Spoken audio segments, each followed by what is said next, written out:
Winning is obviously very important to you. Now, winning for winning's sake is important. But do you like to beat another man? Yeah, I do. Yes, I like to beat another man. Well, you smile about it. You like to crush another man's ego? Uh-huh. So when they go home that night, you know, they know that they can't kid themselves that they're so hot, you know. You think the Russians are pretty worried about you at this moment? Oh, yeah, they have been ever since I started playing chess. Even as a little boy? That's right. I remember the first thing they ever wrote about me was, you know, he's a talented player, and, you know, they showed a game I played, and then they said, but all this publicity he's getting and all of this attention cannot fail to have a harmful effect on his personality development. And sure enough, a few months later, I was a rotten person already in their press. I was doing this, I was doing that, I was conceited, you know. This is, you know, before I'd ever even, you know, they even knew anything about me personally. You know. They sting you. They get to you. Well, they don't anymore because I realize it has nothing to do with me. You know, if you were a great chess player, they'd be saying the exact same things about you. Maybe they just tailor them a little bit to your personality or your background. This championship match between you and Spassky, is it in any sense a grudge match? In a sense. I mean, not personally against me, against Spassky, because, you know, I don't care 2 cents about him one way or the other. He's just another guy. But it's against the Russians and, you know, all the lies they've been saying about me. Do you worry about Spassky? Not overly. I mean, he's a little better, than I think, than the other Russians I've taken on in this series. But, You've played Spassky. He's beaten you, but you've never beaten him. Yeah, well, we've only played a few games. So we were just the other day looking through that his games from that Moscow event, that Alekin tournament, and they were atrocious games. He was really, he was lost in half the games in that tournament.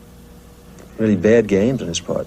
Why would that happen to a man who, after all, is the champion of the world? Well, the champion of the world. First of all, I didn't compete, so he's not really much of a champion, but, you know, he's the best they've got. That's a big deal. Where do you get your confidence? Well, when you're successful, you realize there must be something going on. I mean, why am I so successful? There must be a reason, right? So obviously there's something, some natural ability, some, you know, factors working, right? Sometimes what we're talking about is described as Fischer's arrogance. I sense that it's something quite different. You simply... Yeah, this arrogance, like, people have been calling me arrogant for many years, but lately they're not calling me arrogant. Why? Because now, you know, I've been winning all these matches and I'm doing what I've always said I was, you know. So I used to say I was the best player in the world. Everybody's arrogant, terrible, conceited person, you know. Right. But this is just an obvious fact. It's not just the arrogance of your saying that you're the best in the world, but the lights are too tough, or the temperature is too high, or arrangements aren't right. It's difficulty of dealing with you that people complain about. Yeah, but the thing is, everybody was looking at it from the organizer's point of view, you know. The organizers, I mean, you wouldn't believe the kind of conditions they want us chess players to play in. For instance? Oh, I remember playing once. I played in Berlin. I played a match with the best players in Berlin, you know, American team against the Berliners. And, you know, I had guys leaning right on my head practically, smoking in my face, spectators. Is chess a tough game for the body as well as the mind? It is pretty tough, yeah, because of all the tension and all the, you know, a lot of concentration, sitting there for hour after hour. It's real exhausting. I think that that's pretty difficult for somebody who doesn't know the game to understand. It looks like, I mean, after all, you and I sit at a board. Yeah. Well, you know, it's kind of like after you go in to take, you know, your final exam or something, you're pretty tired, right? So it's like taking a 5-hour exam every day or something. You know? Bobby does not like personal questions. He won't talk about his religion. He was born a Jew, now he is a fundamentalist. Nor will he talk about his relatives. His father left when Bobby was 2. He never sees his mother nor his sister. No girls in his life. He claims he hasn't time for them. We spent Bobby's 29th birthday with him at Grossinger's. He came alone. No family, no friends. At the table with him, little Louis Cohen. And Bobby disdained the cake that we had ordered for him. Happy birthday to you. You were worrying about this? Why were you worrying about it? You know, I just don't go. First of all, I don't eat this kind of cake. Second of all, I don't go for these things. All right. Yeah. Should we take it away? please. Yeah. All righty.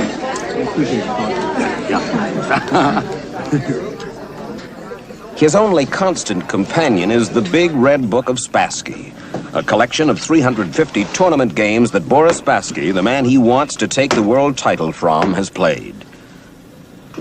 Bobby's training for the title match consists of studying every one of those games, every move, every strategy.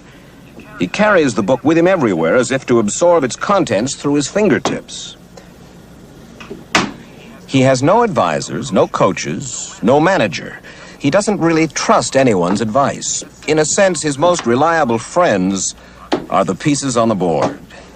His strategies, in life as in chess, are mysterious and his own. This summer, he will finally play Boris Spassky for the championship. And perhaps he'll prove what he has always said, that Bobby Fischer is the best chess player in the world. But win or lose, Bobby wants everyone to know he did it by himself.